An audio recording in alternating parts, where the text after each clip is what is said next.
कुछ नाम ऐसे होते हैं जिनके बारे में कुछ बोलने की जरूरत ही नहीं पड़ती, कान में वो नाम सुनते ही दिमाग खुद से उसके बारे में बोलने लग जाता है। आहट ये वो डर है जिससे होके हम सबका बचपन गुजरा है। इतनी सारी यादें घर वालों के साथ नहीं होंगी जितना टीवी पे आहट देखते वक्त बन गई थी। जब अपने ही घर में अकेले घूमने से डर लगने लग जाए तो समझ लेना आहट का एपिसोड देख लिया होगा, और गलती से अकेले देख लिया तो उस रात नींद को टाटा बाय बाय। ये बॉलीवुड का सिनेमा, हॉलीवुड का कॉन्जरिंग, ये सब बहुत बाद में शुरू हुआ था। इन सबसे पहले इन सब का बाप आहट का एक अकेला एपिसोड हुआ करता था। एक कमाल की बात बताऊं, आहट का पहला एपिसोड 1995 में, मतलब आज से पूरे 30 साल पहले रिलीज हुआ था, लेकिन उसका डर आज 2025 में बिल्कुल वैसे का वैसा है। और शायद यकीन ना हो आपको अपने कानों पे, वही सेम हॉरर फिर से आपके घर के दरवाजे पे आहट देने लौट आया है। नाम अलग है लेकिन आत्मा पुरानी वाली है। बिल्कुल सही, आहट का कमबैक हो रहा है पूरे 30 सालों बाद एक नए नाम के साथ, आमी डाकिनी। सुनने में इतना मजा नहीं आता लेकिन देखने में बाप रे बाप। जिस तरीके से पोस्टर्स के साथ इस शो को लॉन्च किया था, मेरा तो गला सूखने लगा था। फिर से वही पुराना डर दोबारा देखने की हिम्मत कैसे हो पाएगी। बड़े घमंड के साथ इन्होंने शो के टाइटल से बड़ा नाम आहट का लिखा है। साफ दिखता है ये लोग जानते हैं इन्होंने किस क्वालिटी का सिनेमा बनाया था जिसको लोगों ने कितना पसंद किया था।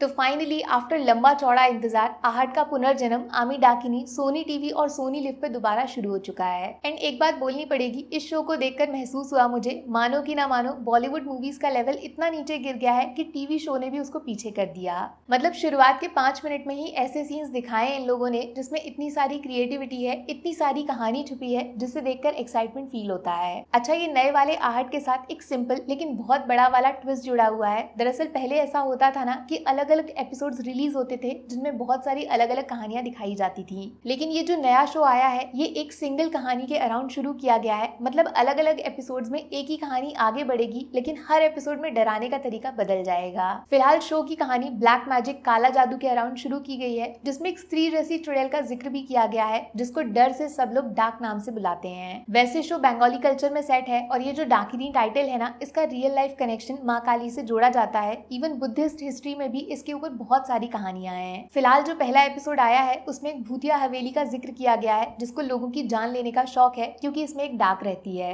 लेकिन इस घर का जो मालिक है वो काफी सालों बाद लंदन से लौटकर सीधा इस हवेली में वापस आया है, क्योंकि इसमें उसकी मरी हुई माँ की निशानियां मौजूद हैं। अच्छा, एक साइड स्टोरी भी चल रही है इसके अंदर, जिसमें एक सुंदर सी लड़की की कहानी है जिससे हर कोई नफरत करता है, उसे छूने से भी डरता है, वो दिख भी जाए तो रास्ता बदल लेता है। ऐसा इसीलिए क्योंकि पूरे गाँव का मानना है कि इस लड़की की माँ एक डायन थी, वो काला जादू करती थी, इसीलिए माँ का खून बेटी में भी होगा। जान बचानी है तो इससे बच के रहना पड़ेगा। इसी एपिसोड के लास्ट सीन में कुछ पुनर्जन्म टाइप एंगल भी दिखाया है। जमीन से नीचे उसी हवेली के पाताल में एक राजा का फोटो जिसके सामने एक चुड़ैल खड़ी है, और ये राजा कोई और नहीं, उसी हवेली का लंदन वाला मालिक है। तो कहीं आप भी तो वही नहीं सोच रहे जो मैं सोच रही हूँ, ये डाक कोई और नहीं बल्कि सुंदर सी लड़की तो नहीं। अगर आहट के फैन हो तो पक्का इस शो को मिस करने की गलती नहीं करोगे। रोज 8 बजे इसके एपिसोड्स आते रहेंगे जो कहानी को आगे बढ़ाते रहेंगे। बस गलती से ये लोग नागिन के रास्ते पे ना निकल जाएं, उल्टा पुराना कोई है, आप बीती, आहट, इन सब के कंटेंट का 10% भी मैच कर गए तो भूतियापा पक्का है। कमेंट करके बताओ आहट का फेवरेट एपिसोड कौन सा था, और क्या उसकी वजह से 2025 में एक टीवी सीरियल देखने का रिस्क उठाओगे?